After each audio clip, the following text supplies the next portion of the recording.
On today's show, the Mavericks lost a couple of games over the weekend, and we got to check in. Where are the Dallas Mavericks right now? Where are they going? And two conversations from the weekend about Jason Kidd's not built for defense comment and about Desmond Bane. Got to talk about both of those. And coming up today, if the Mavericks roster was an Olive Garden menu, which player would be which item? On today's Locked On Mavs. Doncic, and this is Locked On Mavericks podcast. The Dallas Mavericks are NBA champions. Bang! Bang! It's good! And the Mavericks have won the game! If you don't believe, you shouldn't be here.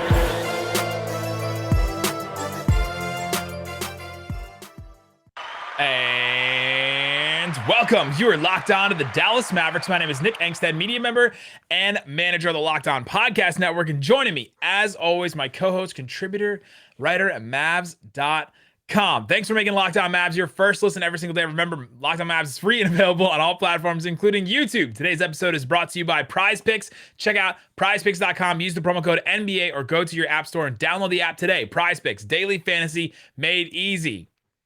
And joining me, as always, my co-host, writer, contributor at Mavs.com. The Monday Machine, the One More Thing King. What you got for me, Isaac Harris?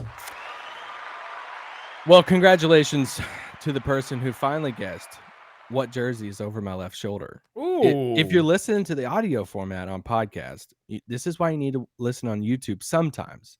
But I try to swap out the jerseys, and this is an old Sounds jersey. It's Collis Jones. And I like some old retro jerseys. So shout out to the person on Twitter who correctly guessed it. There you go. Shout out to them. All right, on today's show, the Mavericks lost a couple of games this weekend, and Isaac and I did solo shows over the weekend. So if you want to listen, if you want to hear about both of those shows, go check out those. We've committed every single game. We're gonna do a post game. We've done that for now. This is our fourth year doing every single game. Third year, I think, in a row we've done that. But all right. The Dallas Mavericks have lost 7 of their last 9 games. Oh my gosh, are you serious? Isn't that crazy? I haven't even thought about it. 2-7 in their last 9. They lost 7 of their last 9 games. Luka has missed 4 of those games. So I just kind of throw those games out, right? Is that fair? Yeah. Because we all know that this team is nothing without Luka. It's just kind of the way that it is. It's the way that this team is built. Yeah. It's the way that a lot of teams are built. Like the only ones that, I mean, the Lakers are kind of like that right now, even though they shouldn't be because they have 2 all-stars without LeBron. They're not built different. They're not built different. They're built differently than a team with 3 all-stars on it should be. That's for sure. But if any team misses their, all-star like this, they would, be down a little bit. But the Mavericks seem to be way down more so than others. So have you changed any of your expectations? Have you changed any of what you think about this team, what they're capable of based on this recent stretch? No, I still haven't changed expectations. I think it still stays the same for me. Get to the second round, win that first round of the playoffs. I just need a little bit more time for me to really freak out and be like, hey, just make the playoffs. That's all I'm asking at this point. I should have the record pulled up in front of me and tell you what place in the Western Conference they are because you know what? That's kind of your deal. That's my thing right now. But I mean, no, it's just nothing. I mean, like you said, everything for them hinges on Luka. And for most teams out there missing their superstar all-star guy, it's a huge deal. Unless it's some of these teams that have added through, free agency, they've hit on another big draft pick. Like if Giannis goes down, they at least still have Chris Middleton. They still have Drew Holiday, something like that. If John Morant goes down, they have another all-star future MVP and Desmond Bane that's leading them with, Jaren Jackson Jr. And so it's just when teams have a supporting cast, it's just Dallas has kind of struggled a little bit with that of late. The reason why you've turned on, I don't know, us or somebody or another show, you've logged into Reddit, you've logged onto Twitter, and you've been looking at Mavs Twitter.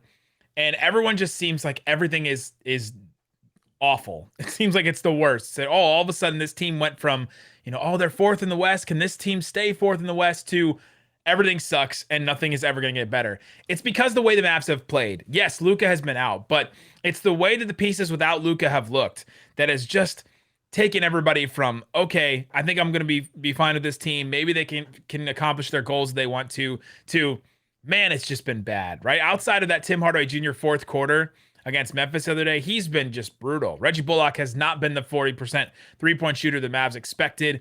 Porzingis has missed some more games. And just down the line, then the Mavericks don't have anybody else really to turn to for offense. If Brunson has been injured for a little bit, he's scored a little bit as of late, but he's not been the same player that he was. He was dominating before the injury. And so now all of a sudden, where are the Mavericks now? Is it as bad as it seems? Well, I was just talking to somebody at church this morning or yesterday morning. You listen to this on Monday, and we kind of just glance at each other. We both Mavs people, and they're like, "Man, those Mavs," and it's just kind of like this type of look. But the first thing I said to him is like, the difference this year is because there's firm expectations. Expectations just change everything. Like you go back. I was looking at, before this pod, I was looking at past drafts over the past 10 years. And it's like, man, look at you go back to 2017, Dennis Smith Jr.'s draft. It's like, there's no expectations those years. They're like, everybody just collectively knew that the Mavericks are just going to suck. And the only, we've been doing this pod, for what, over 5 years now. And look back at the things that, or coming up 5 years, whatever it is, around 5 years. Yeah. And it's like, look at all the stretches from, the end of Dirk's career. And it's like, they were like really sucked. And, bringing on Luka over the past, couple years. And then it's like, Luka's a rookie. He's kind of above the timeline. He's, so good, so fast. But even then it's like, whoa, we're not expecting a title run with Luka as a rookie. It was just, there's been no everybody's been in the same boat. So then bam, we've entered this kind of like twilight part of the timeline of, okay, Luka's been in the league for a couple years. He's an MVP favorite now going into the season. So now there's an expectation from everybody, from the outside, from the local, from media, from everything of this team has to make a playoff run, make it to the next round of the playoffs, be a secret, finals type team. So all of that's going to say if they suck, then it's going to feel like, and there's going to be an extra amount of scrutiny, backlash, arguments, feelings, everything. So time to just buckle up because we're going to be in this twilight, era of the Mavs as long as Luka's wearing a Mavericks jersey. But are they as bad as they seem right now, right? Are they as bad as some of these losses? Now, the loss to the Pelicans was with Luka. That was probably the worst loss of the season. The Cleveland loss before that was the worst loss of the season. That one was with Luka. The Washington loss was a brutal loss that the Mavericks failed in the clutch when they hadn't this season so far. Is there something to be said or to pull from those games? It's interesting. I think that there's still a good team inside this team. I think that's my takeaway still from all this. There's still a good team inside this. They're not the 2-17, but they're also probably not the, what did they start? This season they started 8-3 or 9-3 or 7-3 or something like that. I don't think they're that team, and I don't think they're this team, right? They're like a couple games above 500 team, and there still is a good team in there. It's just going to take a couple of things in order for them to be the type of team that the Mavericks expect themselves to be, and to get to the point where, all right, the good team is actually shining through all this. So coming up, let's get into Jason Kidd's comments over the weekend about how this team is built. How can they get to where they want to be? I think part of it is coming down to coaching, and I think Jason Kidd's comments over the weekend had a lot to do with it. A lot of interesting things we can take from his comments over the weekend about how the Mavericks are not built to play defense. We'll talk about that coming up. But before we do, let me tell you about Prize Picks. Prize Picks is NBA daily fantasy made easy. It is super easy, and they offer more NBA props than any other daily fantasy prop operator. They offer all the superstar players as well as bench players, only recording a handful of minutes each game. If you could bet on one most random Prize Picks player, Isaac, who would it be? Desmond Bane, future MVP. I bet you can bet on Desmond Bane right now. If you go to Prize Picks right now, you can check it out. You can bet on Lonzo Ball right now, 12.5 points. You can go ahead and put the over under 12.5 points for Lonzo. Let's say, all right, I'm feeling good about Lonzo. Let's do the over. Let's do something with LaMelo. Vooch is, I don't have LaMelo on this one, not yet. But Vooch, 17.5 points. I'm taking the under on that. You can do that. Put down $20 and you could win 40. Put down 100 and you could win $200. So go check it out. Prize Picks. Use the promo code NBA. You can get a 100% instant match up to $100. Prizepicks.com. Promo code NBA. Also, want to tell you about directtv.com. Isaac, how can you watch the Dallas Mavericks this year? You know what? If you sign up for directtv.com, they can hook you up to watch the Dallas Mavericks. DirecTV Stream is so good that Mark Cuban bought 10,000 subscriptions to it, and he started giving them away to Mavs Mark fans. dropped like $3 million for fans in Dallas to watch. So fans can watch the Dallas Mavericks, this version of the Dallas Mavericks. Hopefully the better version is the one he expected. But you can watch it on DirecTV Stream. You can get it all together. Brings your live TV and on-demand favorites together like never before. No more juggling remotes. No need to buy another device ever again. Get rid of the clutter and the confusion. Get your TV together with DirecTV Stream. You can learn more at directtv.com. That's directtv.com. Compatible device required. Content varies by package.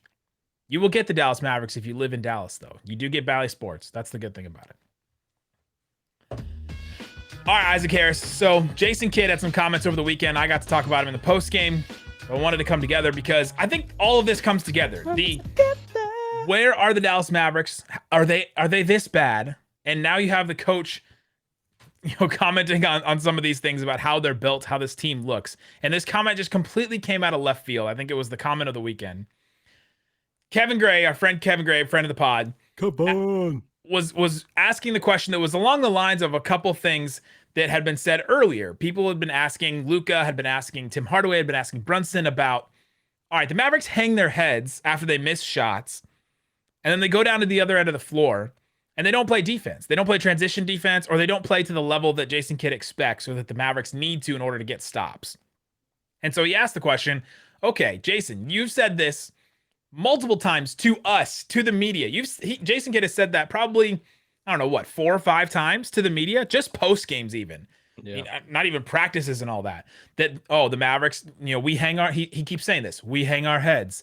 We'll go down to the other end. We won't play defense. We got to get out of that. And so Kevin Gray asked him, how do they get out of this mode? Why has that message not made it to the Mavericks? Has not resonated with the Mavericks at all?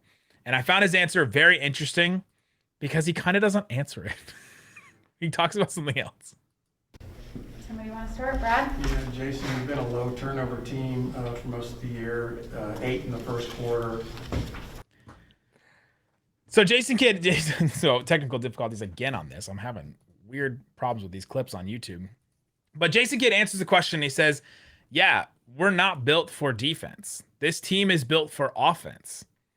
When answering the question about how they have not answered the response to hanging their heads. This team is built for offense, and so when they miss shots, they do hang their heads because they pride themselves on offense.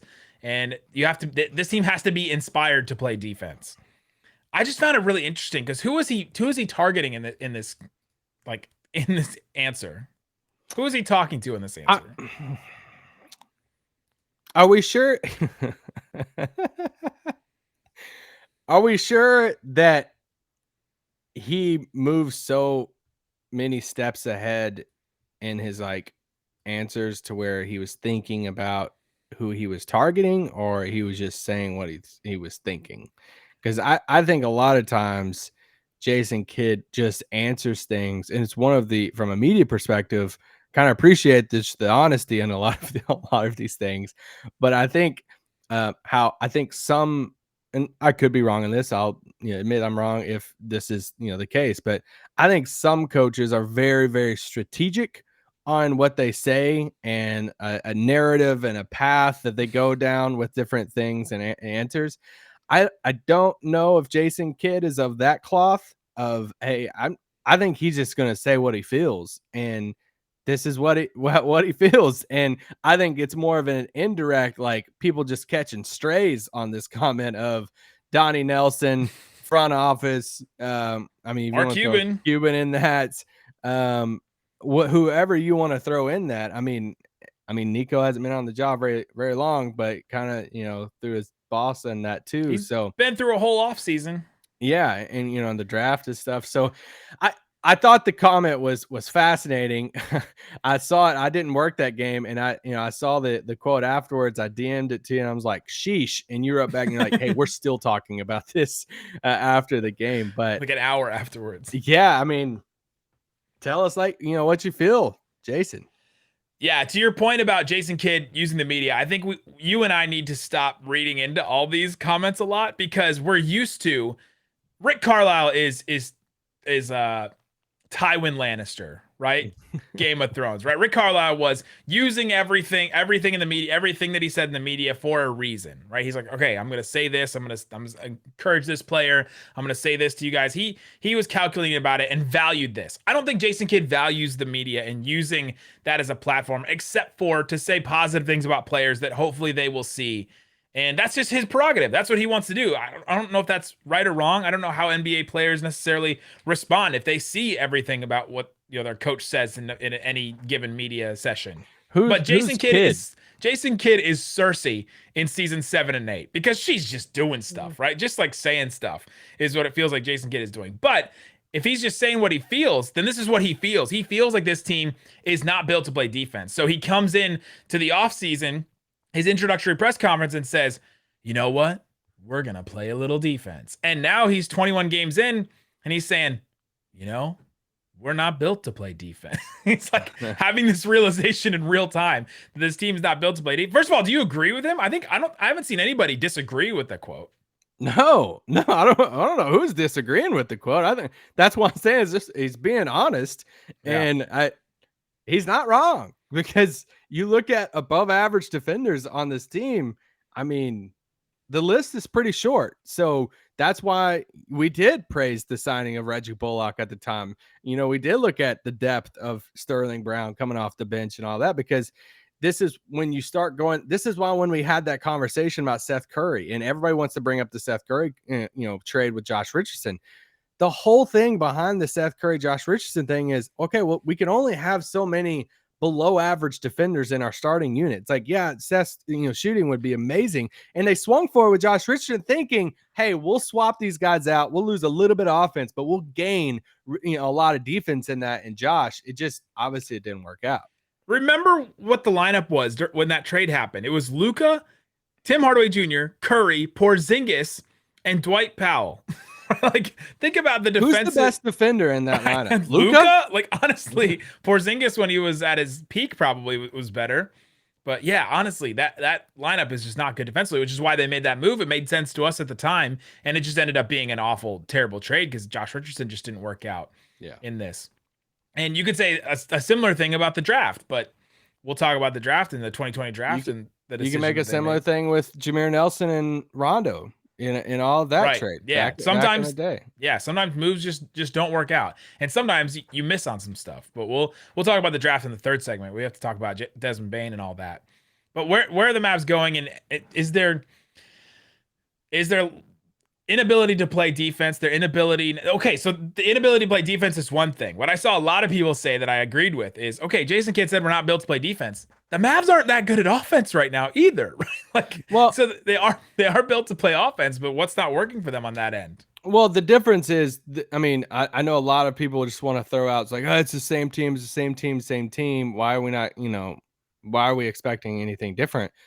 Well, because this same team was, the best offense in the league, 2 years ago. So, one of the best last year too, top 5, I think. Yeah. So that's the thing of the whole defensive angle I get, because they just haven't been great defensively. This roster and this same core has basically been really good offensively. We've seen it happen, with these players over the past 2 seasons. It obviously just isn't working right now. I mean, hardly anything's working right now. Yeah, and yes, some of it does come down to injuries. They've missed Porzingis, they've missed Maxey, they've missed Luka. That's not everything. Missed Brunson. Some of it does come down to that. But the way that they've looked outside of that is the Mavs, if they don't have a pick and roll, then it goes back to the Kristaps Porzingis comment from a while ago. When Luka wasn't playing, Porzingis said, well, we're out there, and if our pick and roll doesn't work, then we're just trying to figure something out. So that they don't have another thing to go to. And I think that's coaching. I think it comes down to coaching. I think If Kid is saying the team's not built for defense, but it's built for offense, and the Mavericks have the 19th ranked offense, that's a problem. And it's failing in a lot of categories. And it's not just missed threes, right? Missed threes does have something to do with it, but it's not just that, because when they can't get anything in the pick and roll, nothing else seems to happen with this team. And they're starting to enter into this group. I know a lot of listeners right now, they're saying, no, they're already there. Don't even act like they're not.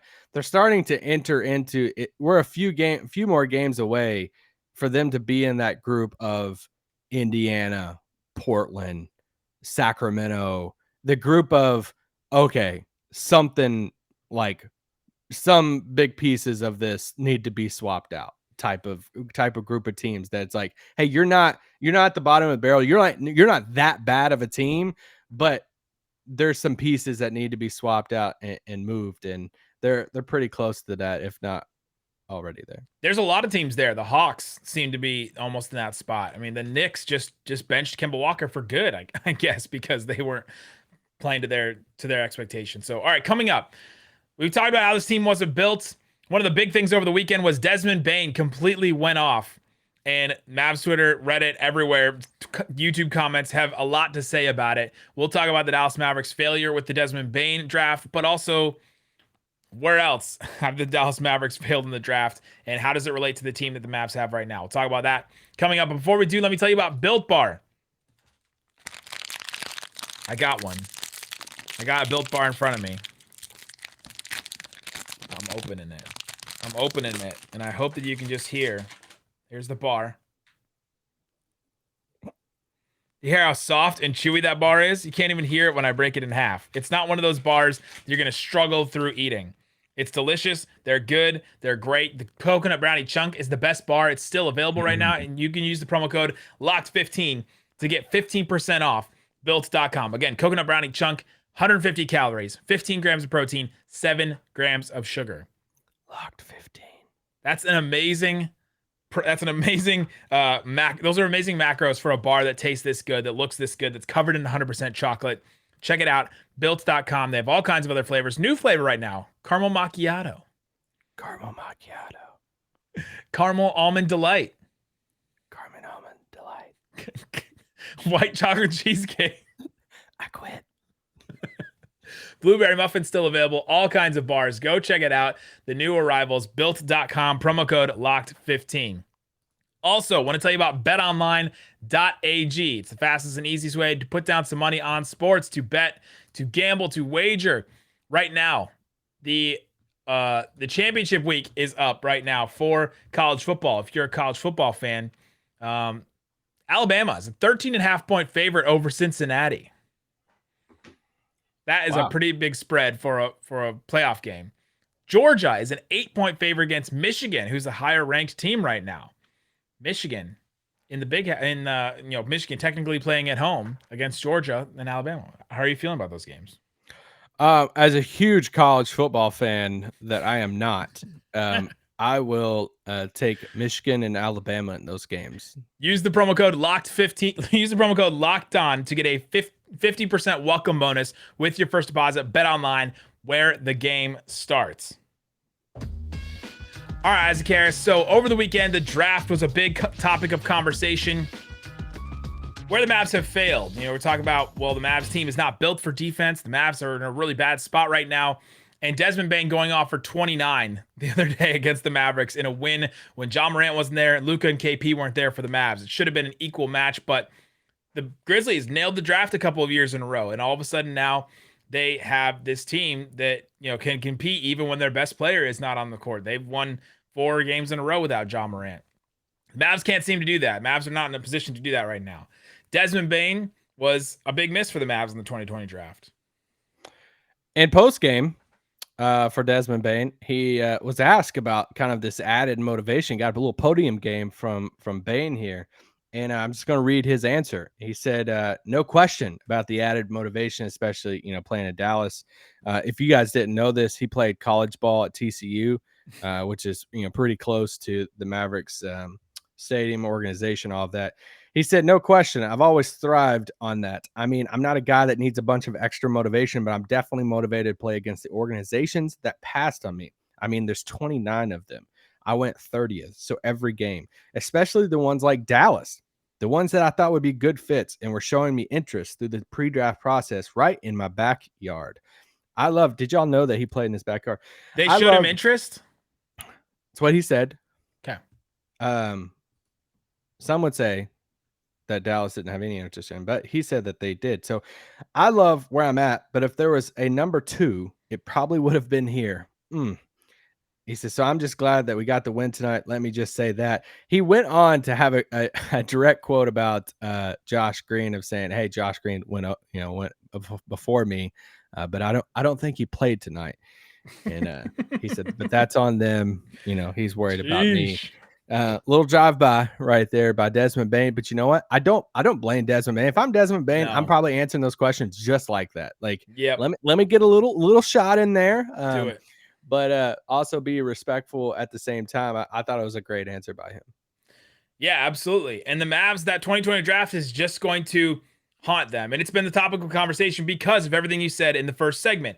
Mavericks team had expectations. They had Luka. They had KP. They had this team that was, okay, we have expectations now. We're expected to make the playoffs. We're expected to now win in the first round because that's the goal. And now you have this 2020 draft where you have 3 picks in the top 36, 37, and you're expected to come away with at least, to me, it was at least 1 rotation player. At least. I would have been ecstatic if the Mavericks came away with 1 rotation player before the draft. I think that was the thing that I kept saying. Yeah. And it seems like the Mavericks haven't come away with 1 at all. And it was on full display against Memphis when Desmond Bane said those comments. Yeah, well, it's just there's only been 1 first-round pick after we've drafted Luka. And you just look at draft picks after Luka in general, after Luka, the same draft, they got Jalen Brunson, incredible pick. One of the first picks of the second round. I mean, that's the Desmond Bane of his draft, right? Like that's the guy that other people probably say, dang, why did we miss on that guy? And I don't even mess around with second round picks when it comes to like, hey, whether we judge teams or not, because they're just such a shot in the dark. Let's just, blindfold ourselves, spin around 3 times and throw the dart at the dartboard type thing. It's the first rounders that I think deserve a lot of criticism. But after that draft, they didn't have the pick after Luka's draft because they used it to get Luka in 2018. So then, bam, it's like 2020 was the first draft, post Luka. That's like, all right, time to add to the Luka core here. And you get Josh Green. We know all the conversation about the Josh Green versus Saddiq Bey thing on that draft night. Josh Green, won out on that. And it's like, I just want to say this. It's getting to a point where I feel bad for Josh Green personally. Yeah, because, really. I mean, this has nothing to do with him.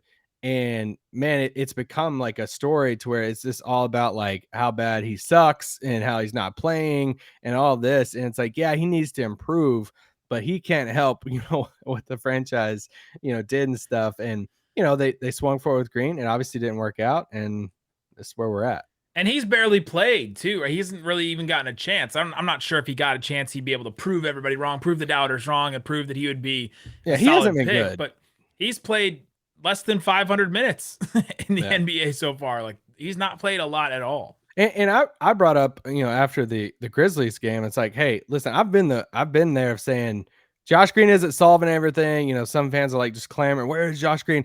I was actually kind of in that camp against Memphis. I'm like, why is he not playing? Like, why in a game like this that Luka, KP, and these guys are not playing? Why can't Josh Green see minutes in a game like that? I didn't fully understand that, but what do you take from that? Does Josh Green not playing in a game against Memphis like that, where Luka and KP are both out? Okay, so the top 2 players in your rotation are out, and Josh Green still even can't get any minutes in a game like that. What does that does that tell you? The coach doesn't believe in him? Does that tell you that the coach felt like they really needed to win, and so the top, the rest, the 3 through 9 or 10 players in the rotation had to play a lot more because they were trying to win really bad?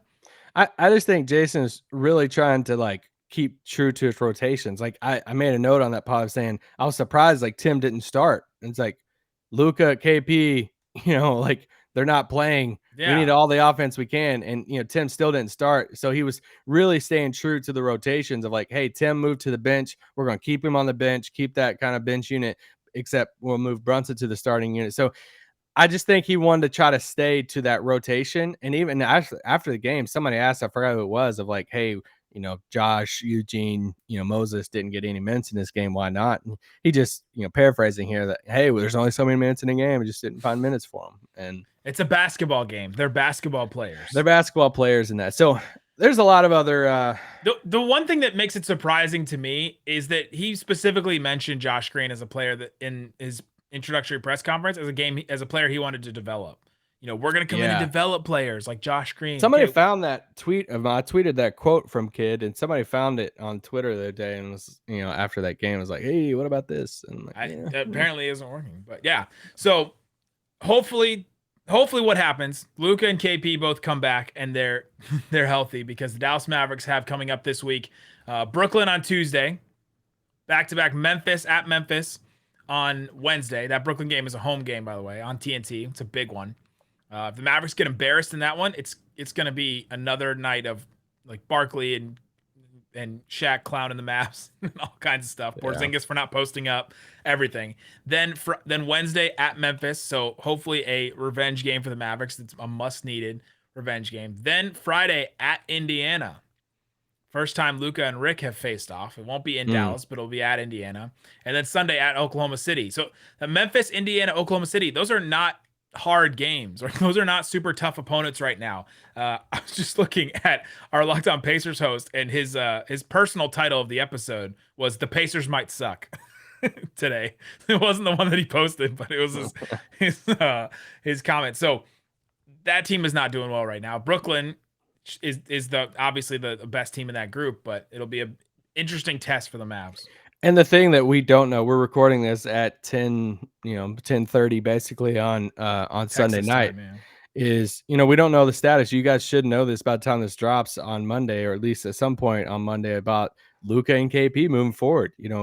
KP had the left knee contusion that popped up before Friday's game. At first, it was like, oh, okay, he's just going to sit out the front end of the back-to-back. He sets out Friday, then he sets out Saturday. And it's like, all right, so how long is this going to last? Will he play Tuesday against the Nets? And then Luka's lingering ankle issue. If you want to hear from Kid, I put it on yesterday's pod, kind of updating on both of those, but we should get an update on Monday. They should have practice on Monday. It took Sunday off, but should get something on Monday. Yeah, this next stretch of games is probably pretty good for the Mavericks. They just went a really tough stretch, and then hopefully everybody will be healthy and the Mavericks will be able to bounce back, and then we'll be flying high at the end of that stretch. So, but we thought the same thing about that second Pelicans game. It's like we beat the crap out of the Pelicans, then we go. Pelicans, Memphis without Ja, Indiana, Oklahoma City. That seemed like a really easy stretch, and then injuries happen. Yep. We will break down that Brooklyn game. We'll talk about some more stuff with the Dallas Mavericks every single day. Thanks for making Locked On Mavs your first listen every single day. Now make your second listen Locked On Fantasy Basketball. Josh Lloyd holding you down with the greatest stuff. Guys, thanks so much for listening to Locked On Mavs. So, boom!